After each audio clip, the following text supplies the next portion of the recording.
Good morning, everybody. It's Friday, November 25th, 2022, the day after Thanksgiving, and it's 10 o'clock in the morning. When I came out to the row this morning, the cows were all spread out. You can see their hoof prints all over the place here. The wire that was dividing them from the rest of this row was knocked over, and I suspect the cows did it. I'll show you why when I get there. But you can see that Greg Judy talks about getting small cows so that it doesn't pug your pasture. Even these cows, these aren't very big cows, but even these cows, you can see their hoof prints are just destroying the soil. If there's a lot of hoof prints in one area, you can see how it could completely kill the pasture. I'll kind of show you what they did when I get there. So I have Daniel kind of standing guard so the cows don't get out. I called them. They all came back to where they're supposed to be, even the little calves. So I was kind of surprised by that. I thought I'd have to chase them back. That's why I got these sticks to chase them back. So, hey Daniel, can you go ahead and close off that cross wire? It looks like we got all the cows. So we couldn't see last night. I didn't know if there were any cows left in the old row. There weren't. They're all in this row. So they all moved like they were supposed to. Oh no, they think we're moving. No, no, no, no, no, no. No, no, no, no, no. No. There we go. You hold that wire tight. Here, I'll hand you the pigtail post.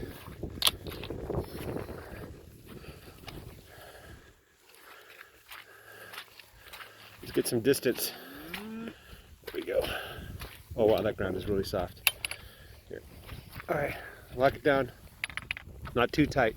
You're gonna pull the other post out. You need to put some slack on it. That's too tight. We don't want to pull the post out of the ground. There we go. Let that hang down. Okay, that looks like it's okay. All right, so let me show you what they did to the pasture we moved until last night.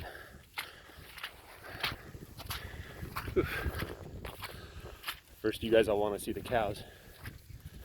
Nobody watches the video to look at my face or the grass. You can kind of see a preview of what's coming up here. So yeah, this looks like a feedlot.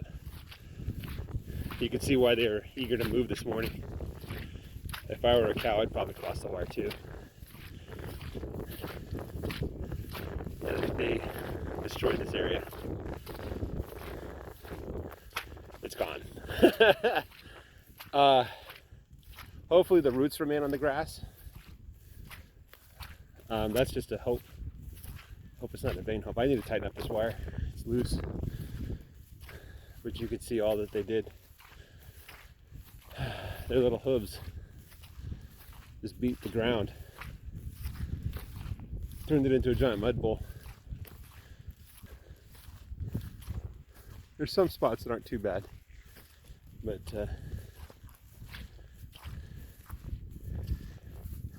this is gonna just be disgusting around the water trough here. So I've got to move the minerals over here, and I've got to tighten up this wire too. This wire's pretty loose. You can kind of see the wires are kind of hanging down. So yeah, this is going to be pretty rough on the cows because they're going to go through this soil pretty quick. And imagine this pasture that they're in right now is going to look like this in a few hours. So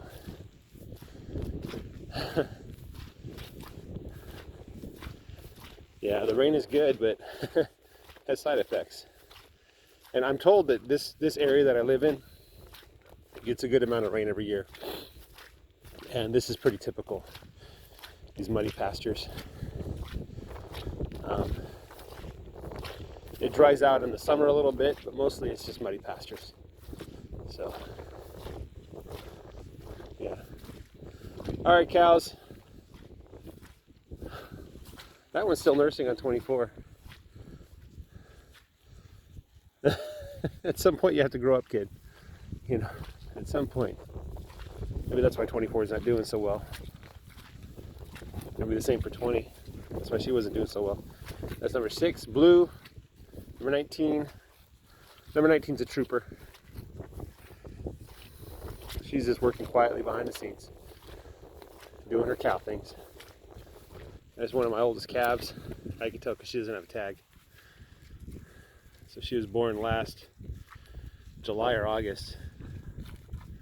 So she's over a year old. Which means I'll probably breed her this year. Maybe I will.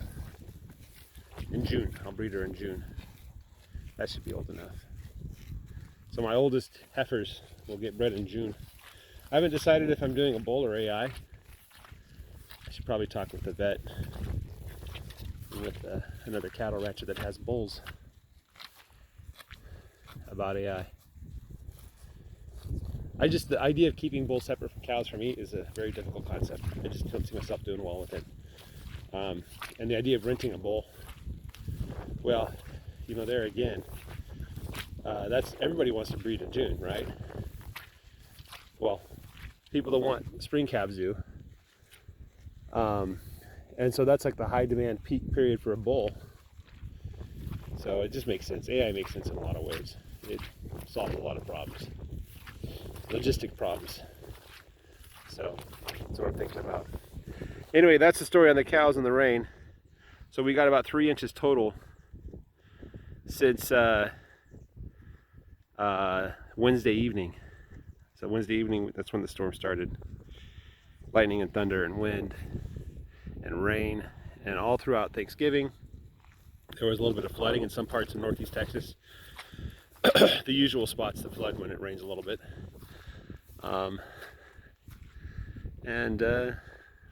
just happy to have moisture in the soil. I'm happy to see my spring is springing. I assume that means the water is going underground. It's not staying on the surface, which is what I want. I want this water underground. I want to recharge the underlayer as much as possible so that in the summer heat and drought, the grass still grows, assuming it has roots deep enough. That's what I want to see. There's my neighbor's animals. All right, guys, thanks for watching. Take care. Bye-bye.